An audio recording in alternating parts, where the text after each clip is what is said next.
All right, so you guys are the Salisbury Roller Girls. Yep.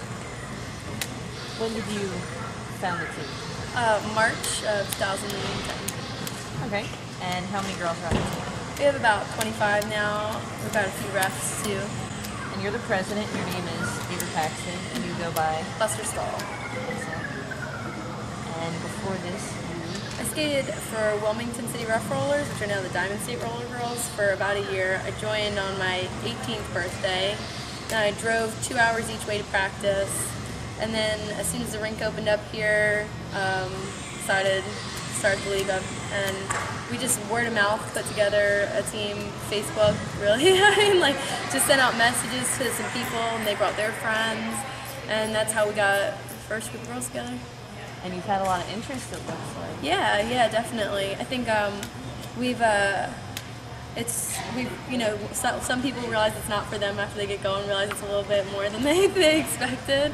And the group that we have now is really dedicated, and we've got a lot of new girls coming in. So, what does your upcoming year look like for we have one bout a month starting in March, and the season goes for 9 months. I think that's November, right? March, April, May, June, July, August, September, October, November.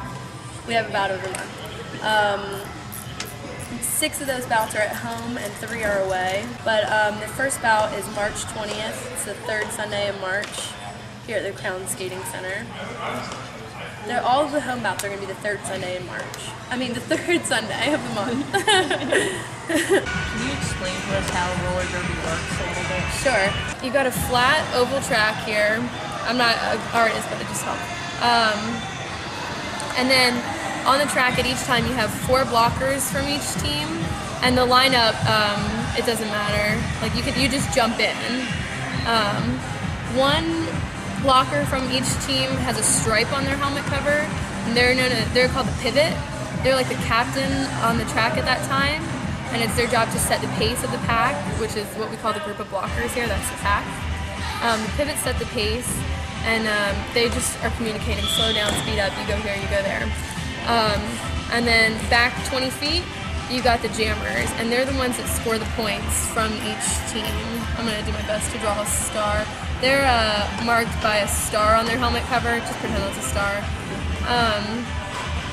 So the first whistle blows and the pack takes off, these girls here. When the last girl in the pack gets to the pivot line where they started, the second whistle blows and the jammers take off. Now, if this is me, this is the action, this is how you play. If this is me, when I get up to the pack, I have to avoid these girls because they're trying to keep me from getting around them, and I gravitate towards my blockers to help me get through the pack of girls. I score 1 point for each opposing blocker that I pass. So at the same time, this jammer is coming up, so the blockers play offense and defense at the same time. So yes, the blockers are playing offense and defense at the same time. When I come through the pack, they're clearing room for me to get by, but they're also trying to hold this girl back. See? And then, you score 1 point for each opposing blocker that you pass. The first lap through, you don't score any points. That's just to name lead jammer. But then every time after that, you score 1 point for each opposing blocker. The jams last for 2 minutes unless you call off the jam. So if I'm lead jammer, that means I get through first, penalty free. Let's say I get through, I go again, I score 4 points. She hasn't gotten through yet, so I'm going to call it off before she has a chance to score points. And you do that by tapping your hips, and that's a strategic move, just so she doesn't have an opportunity to score, and you increase the gap in the points. And the whole game is based on position and strategy. It is full contact, but you can't hit from your elbows down, which is a big misconception. People think that we clothesline and punch in the face. No, can't hit from your elbows down. You also can't trip or hit with your head. Hits are usually done with your shoulders, with your butt, your full body. You can hit upward with your back if someone's behind you. You block in that way. Now, do you alternate who Yes. the jammer and who the... So the jams are sort of like plays. The bout is made up of 2 30-minute halves, and within each half is an unlimited number of 2-minute jams, just because they can be much shorter than 2 minutes. Like if I get through twice in 30 seconds, the jam could only be 30 seconds. But after a jam, you have 30 seconds in between each one to change your lineup. So I don't really know anything about football, but I just say it's like a play, because I think you change the lineup in plays. That's what we do. So if I just went through and jammed, I go over here to my bench, and somebody else goes in. There's 14 girls on each roster from the team. From each team on the roster. So you've got 5 girls on the track at each time. So you're rotating. So do you ever get any really nasty battle wounds out there? I haven't had any too bad, like bumps, bruises. Separated my shoulder, which sounds a lot worse than it is. I mean, it was painful, but it sounds a lot worse than it is.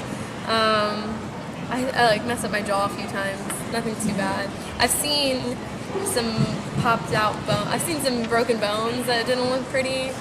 I've heard of some pretty bad ones, but it's a lot. You learn how to fall. That's like the first thing you learn, is that to take a knee when you fall and to take a hit. So it's not as messy as it sounds. You guys look like you're pretty padded up. Yeah, knee pads, elbow pads, wrist guards, helmet, mouth guard. That's what's required. Some people wear butt pads. I've seen them. I don't wear them, but I've seen them.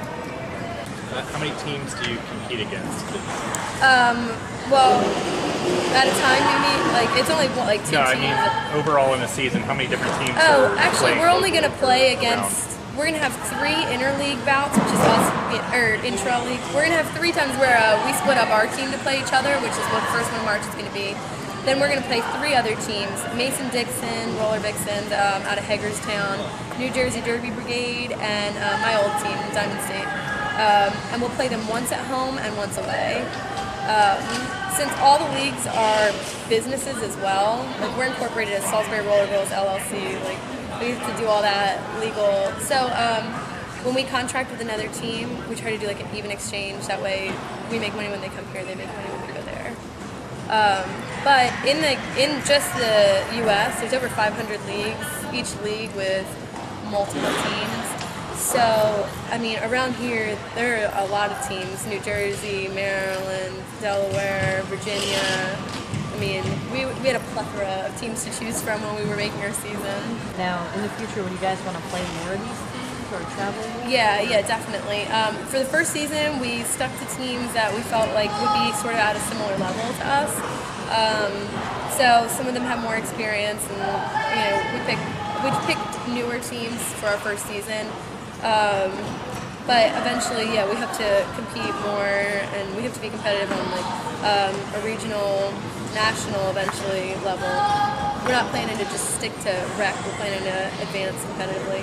That's great. Are there like leagues for roller derby? Yeah, like this is Salisbury Roller Girls is the league, and what you do is like after you have enough girls to make more than one team, you split off into teams. Like Charm City, they have like multiple teams. That's Baltimore's team. And the governing body for everything is the Women's Flat Track Derby Association. So they set the rules, and you have to meet certain criteria to be a member. We skate under their set of rules, but like we have to have been established for a little bit longer in order to be an actual WIFTA member. But they hold regionals, nationals, and everything like that. Do you ever skate on a pitch track, or is your league strictly a flat track? Oh yeah, women's flat track. All the leagues that are what you think of when we say modern day roller derby. It's women's flat track.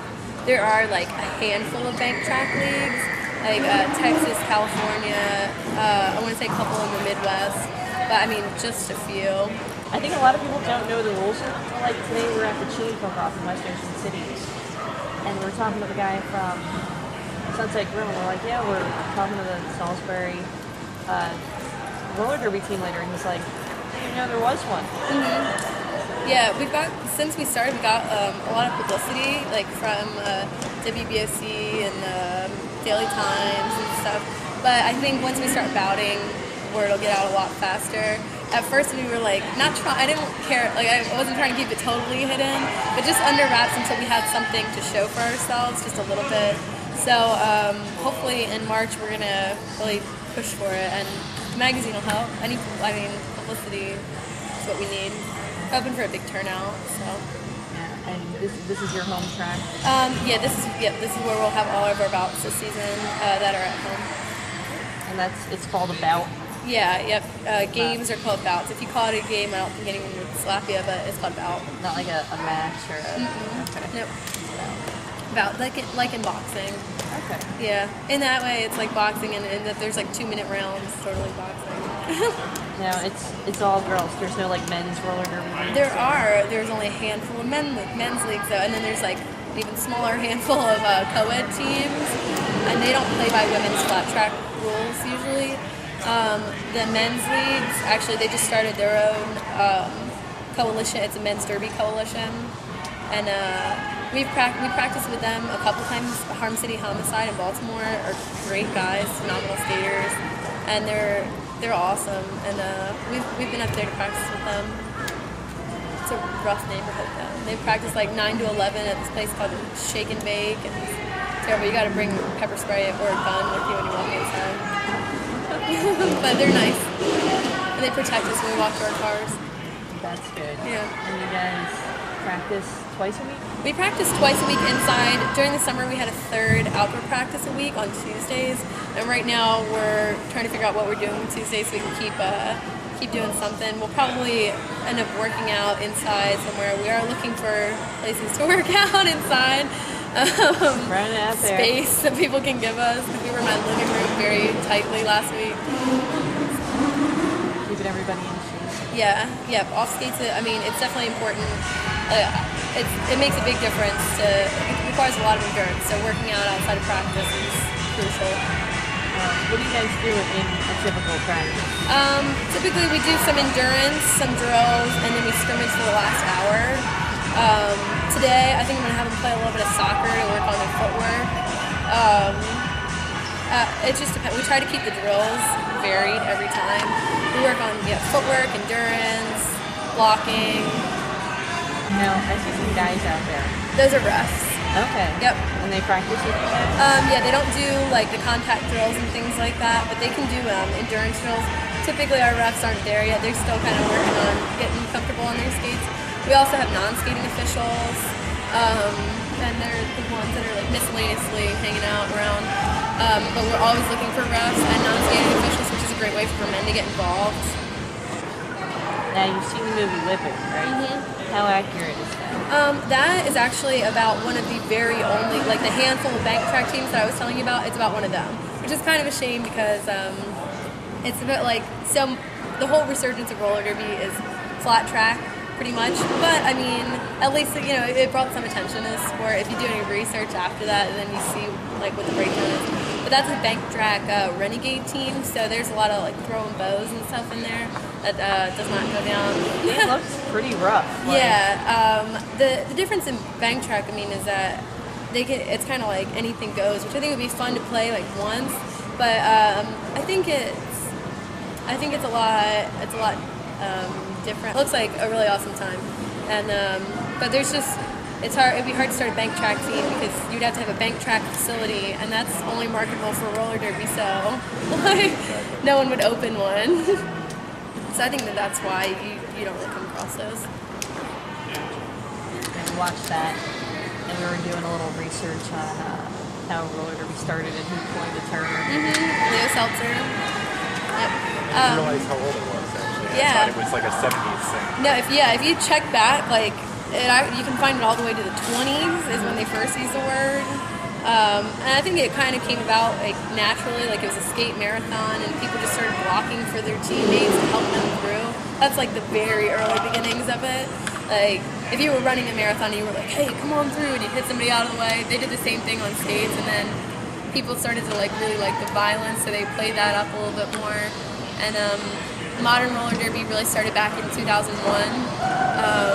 And that's when the new sector rules came into play, and it became a lot more regulated and more focused on athleticism than show.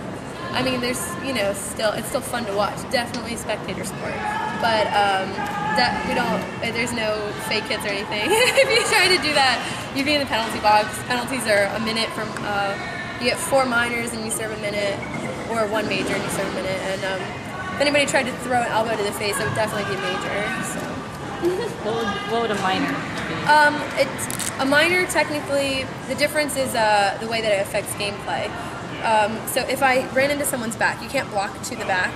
If I ran into someone's back and they barely moved, then it would be a minor. But if they fell over, then that would be a major.